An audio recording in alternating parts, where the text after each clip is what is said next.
দর্শক, আজকে আমরা এমন একজন মানুষের সন্ধান পেয়েছি যিনি ৩২টি কণ্ঠ নকল করতে পারেন।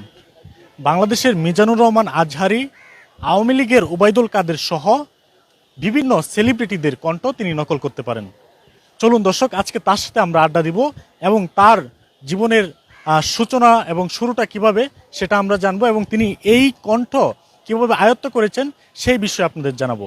আমরা যতটুকু জানি আপনি একাধিক কণ্ঠ নকল করতে পারেন। আপনি সেই কণ্ঠ নকল করার বিষয়টা কিভাবে আয়ত্ত করলেন? শুরুতে প্রত্যেকটা মানুষেরই কিন্তু একটি করে টিউন আছে কণ্ঠের।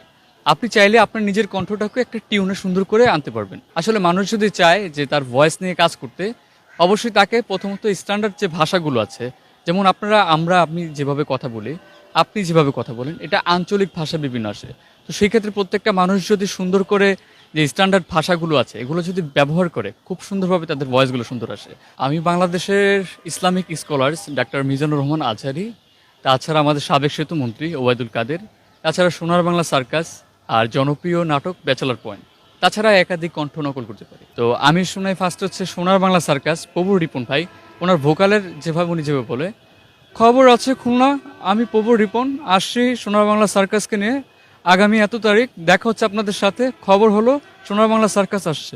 এই বেটা কাবিলা, মুই তো খবর সংযোগে চললাইছি, মতো টাকা পয়সা লাগবে বেটা, মুই তো একচুয়াল সুন্দর, বেশি কিছু না বললা, মুই তোমার একটা কথা বলতে আছি, টাকা পয়সা লইয়া বেটা রেডি হও। মুই তো রাজনীতি করবো না বেটা, মুই বলছি বিদেশে যাবো, বিদেশে থেকে মুই সেটেল হইয়া দেবো, বিদেশের মাইয়াগুলো একচুয়াল সুন্দর।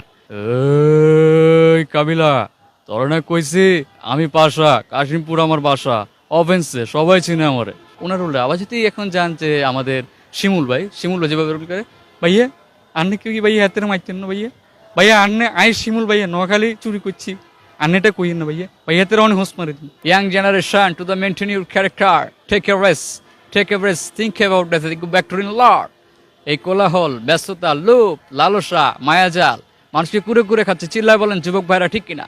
ভালো আছো তো বাবা? কতদিন ধরে দেখা নেই। এই শাহবাগ যেন বিশ্ব আন্দোলন কেন্দ্র।